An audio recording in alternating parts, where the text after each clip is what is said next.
Welcome back, everybody. This is the Old Man, and we are going to play a childhood favorite of mine, and of a lot of you, apparently, because a lot of the guys I talked to were like, oh, Soul Blazer, it's so cool.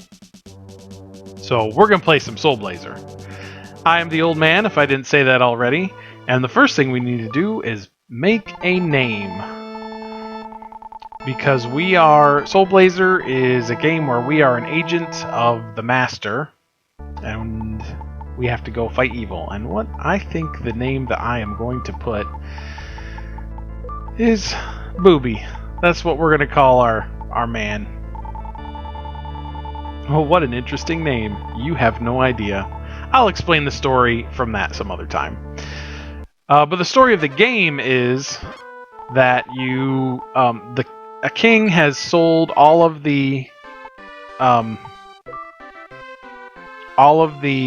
souls in the kingdom to an evil magician or something or other, and you have to go release them. They've been imprisoned, if I can talk correctly, imprisoned the souls in these little gates, and you have to release them. And he's the first one. And there's a lot of pushing B in this game. Usually A confirms, but in this game it's B that confirms. It's kind of weird. It's a little throws you off your game if you're playing some other game. Boobie received the flame ball magic. Well, good. Boobie's got flames.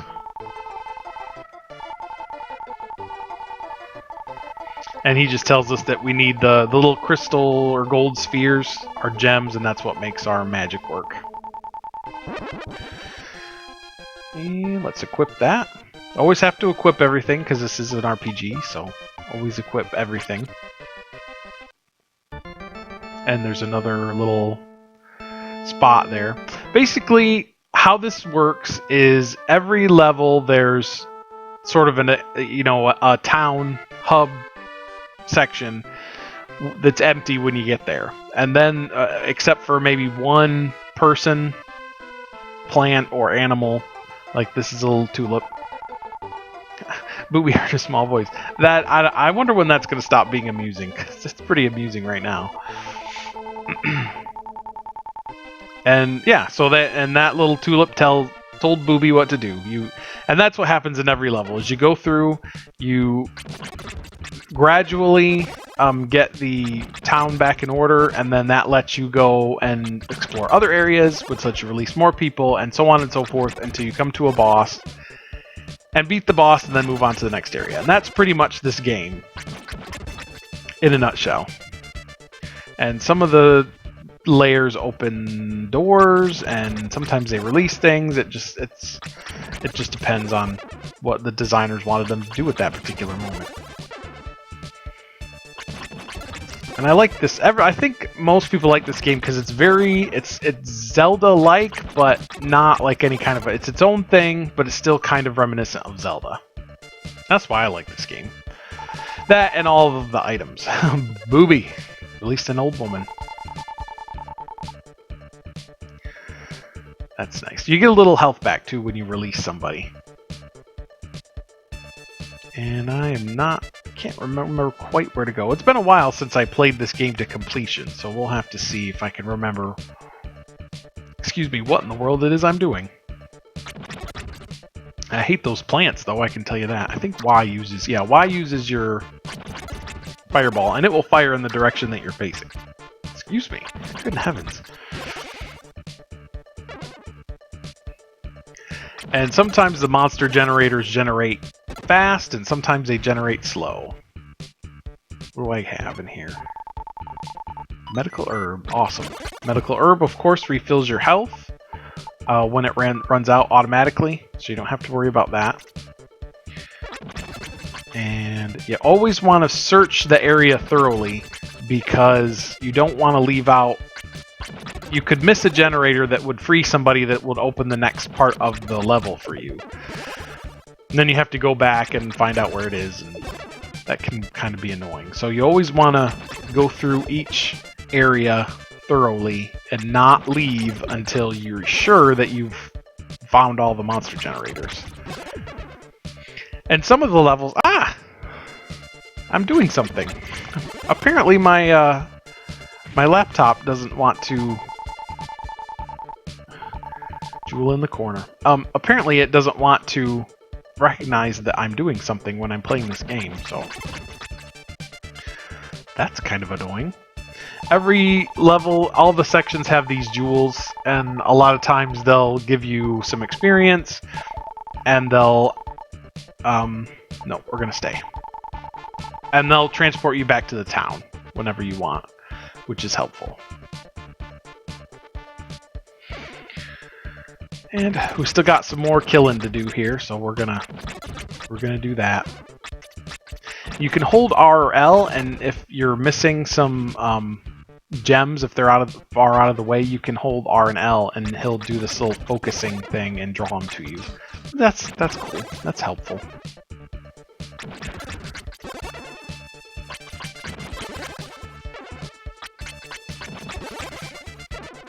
And I'm seeing if I can remember anything I wanted to say. Sometimes when I think about recording videos, I think about them, you know, I'm laying in bed or at work or something, and I think, I want to say this about this game, and then I don't remember it when I actually start recording. Because, again, I don't do a script, and I don't practice very much, because I'm just kind of doing this for fun. That would be nice, though, if somebody came through and liked them and was like, yeah, we want to pay you money to do this.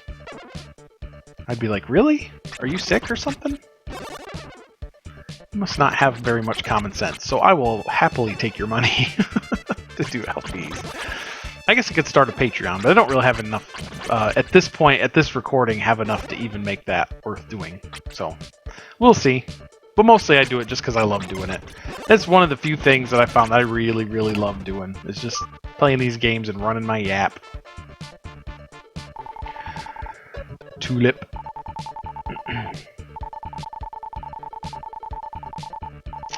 A watermill. I'm sure that won't come into play later. I'm sure he's just giving me random information about the history of the town. It's not gonna be pertinent in any way, shape, or form. So, why I called this guy Boobie, I was asking for suggestions from some of my friends of what I should name him. What would be amusing to name him. And there were some suggestions, but mostly I thought I'd name him Boobie. And that's because me and my friend, he used to work at the parts store with me, and we always joke that we could open a bar, and the bar is just going to be called Boobies. And oh good, the gnats. The bar is going to be called Boobies, and the main proprietor, who would be me, and he's just going to be called Boobie. And then people will go, "Hey Boobie, why do they call you Boobie?" And he would always say, "'Cause I love boobies." So, in honor of all those nights Hunter and I spent planning out the bar and the institute, maybe I'll talk about that later too. I named him Boobie. Why? Because he loves boobies. Dream Rod. That will be important. The Dream Rod lets you put it on people and go into their dreams. Like Inception.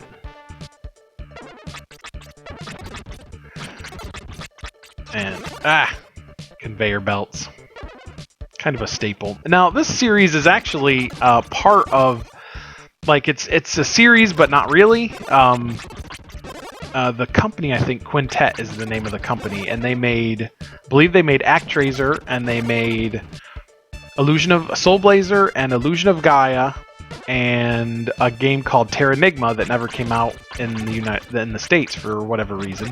Maybe I'll track down a copy of that and play that. And they also made, I think, for the PlayStation, they made the Grand Stream Saga. And they're all sort of focused on world building. You know, the world has gone to pot and you're the only one that can fix it. And so I haven't played. I played a little bit of Terranigma, but not enough to really know if it's any good or not. And apparently the master, or the guy that the lord, or the master that you're serving, is actually supposed to be the Christian God. Hey, there's a little shortcut. Opened up a shortcut.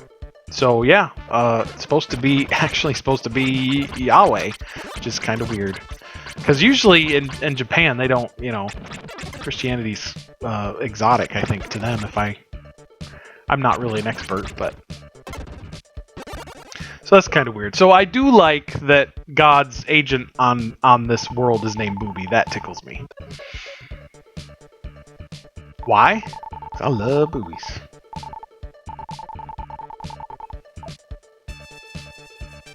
And that's one of the first tasks you have in this game is turn the mill, because the mill will operate that thing. And everything has a spirit in this game. Everything talks to you. It doesn't matter what it is. They all talk to you. So now we have to go back to the town, turn the mill, and that'll let us go into another section of the underground river. And so there's some backtracking in this game. But not bad backtracking. Because there's definitely a difference, as I have explained at length. I don't think I used my medical herb. Oh, he already said that. This is a history buff Tulip, who's just telling me about the watermill. I was sure wasn't going to come into play, but I was wrong.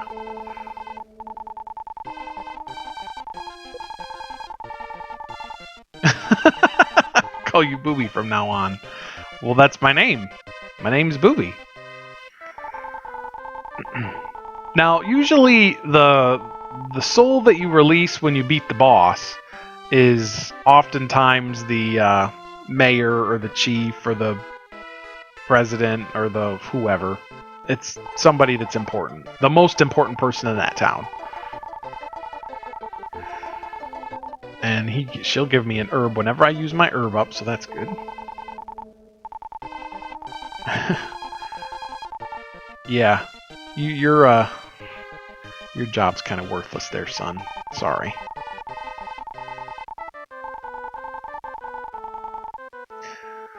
Yes, I can turn this wheel.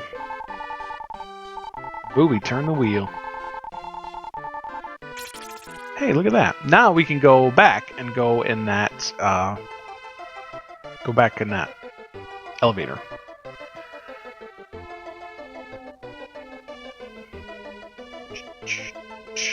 See what's in here. It's like, hey, a thing. A gem. Experience. That's always good. And of course, as your life goes up, your experience goes up, and 50 gems and iron armor. It's one of the things I always liked about this game is items. I like any game where there's lots of items and they show you a picture of the item in addition to the text and the description and stuff. And I always like the instruction books back in the day that would have like a drawing, an artist rendering of the item, and then the sprite of the item, and then a description. So, excuse me. Sorry about that. So that one Legend of Zelda book, I carted that around everywhere and looked at it because, and it had stuff with the enemies too, and I always love that kind of stuff. So I'm kind of sad that we don't have instruction books anymore. Because anytime you buy a new game now, you know, it's just this sort of insert telling you to buy DLC. It's not an actual... It's never a instruction book. Not even in Nintendo games anymore. He doesn't look that old. He does not look that old. So I think we need to go get that, but first we gotta kill some dudes. These are gonna be longer videos. Because this is a longer game, these are gonna be longer videos. So I'm probably like around 20 minutes a pop. We'll see. We'll see. I'm probably gonna try to keep them at about 20 minutes a pop. So I hope you have some time set aside. Release the goat. I think some of my problem is we're just getting over colds. My daughter was sick. My wife was a little bit sick. I got sick. Everybody got sick in the house. That's always fun. when you have kids and everybody's sick. Because everybody will get sick. When you have kids, when you get married and you have kids, and one person in the house gets sick, guess what? Everybody can get sick. Because that's just what happens, especially if you're affectionate. And my daughter is very affectionate. She always wants to be crawling all over me. So it doesn't matter what she gets, I'm going to get it.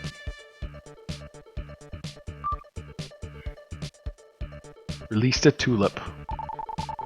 And I released Lisa, the first important person. Now, she's not sitting down, but she is laying down, and so I think that counts, because if you're important, you shouldn't be on your feet. Shouldn't be on your feet. And if I pause sometimes at random times, it's because apparently with this emulator, my laptop doesn't think I'm doing anything.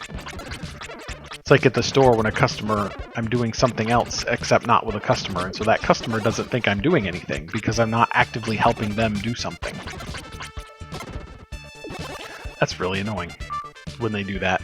Y'all, if you go into a store and somebody is one of the people is waiting on somebody else, you just wait your turn. You don't have to, whatever you want. It's important, but just wait your turn. I have relatives in Denmark as missionaries, and I'm told that in Denmark they won't even pay attention to you. Like if they're waiting on somebody, they're not, and you want to ask a question or whatever, they're not going to say anything to you until they're done with the customer in front of them. I would like to do that. I would like to have that be my policy as well at the store. Because, oh my word. Release some ivy. So apparently in this game, kind of weird. So we've got a little bit of Judeo-Christian theology. We've got a little bit of Shintoism with, animism, with everything having a soul and a spirit. And everything is an actual sentient being as well. I mean, like every rock and tree and everything is a sentient creature. Which I find odd. Let's go back up here. Because you always want to... Whenever you think you know where you're going, you always want to go the opposite way so that you make sure you get everything. At least that's what I do. If there's a quest marker on a game, I always make sure that I go the complete opposite way so that I get all of the side quests. Which can be annoying, because I've been playing a lot of... On the PS4, there's a lot of those open world games where you have the enormous map and then a bunch of icons. And I played Shadow of Mordor, and that was pretty good. And then I played Far Cry, and that was fair. But I don't like the icon hunting after a while. I kind of would rather just have some objectives to go to. Clear objectives where I don't have to get waylaid by a billion extra pickups and doohickeys and whatnot. And that's one of the things I hated about Far Cry. Oh my word. That's one of the reasons why I haven't played Arkham Knight yet, which is new as of this recording. Definitely a little bit of gauntlet in this game. Hey, I released 2 goats. Aw, no, they're not lonely anymore. Now it's fun to go on those things because they're fast. I want to go fast. I think I'm just about done with this area. And then once I'm done with this area, we'll call it good and come back next time and explore all of the people, see all the people we released. Because I think we're not quite done with this place yet. This is kind of annoying when all a generator does is make another generator. It's kind of... It's like, you should give me a treasure. You should give me something. Another tulip. This is a very tulip-heavy area of the world.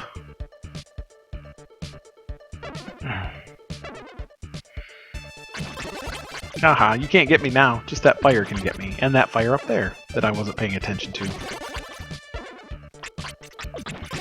think there's 8 swords in this game. I think there's 8 everything's. 8 magics, 8 swords, and 8 armors. And yeah, we're just about done. So we're gonna go over here and unless I can't go over there from here. Can I go over there from here? Nope. Gotta go around. Good thing I got my medical herb equipped because I think I'm gonna need it soon.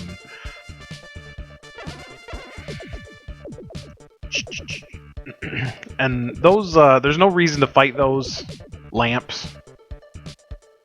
Other than I guess if you want gems and experience, but it's not really worth it. Mostly you just kill them so that they're not shooting at you.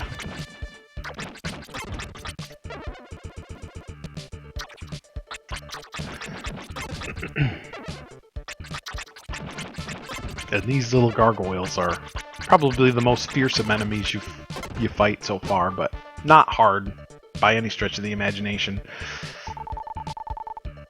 Nothing in here is really hard in this first part of the game. A ghost.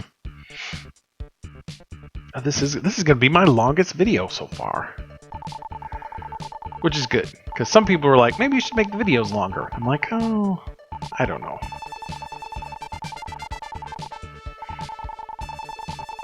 Nope, we're going to stay.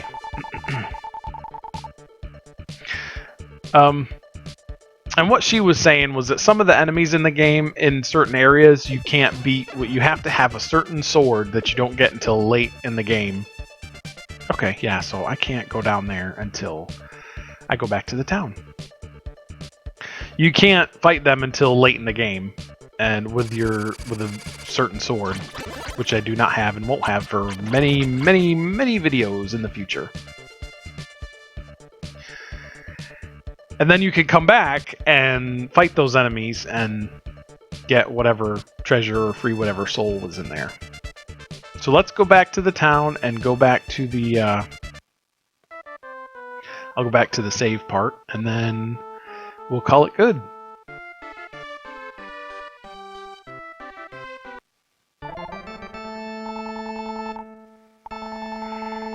Let's record. Alright everybody, thank you for watching. And I will see you next time.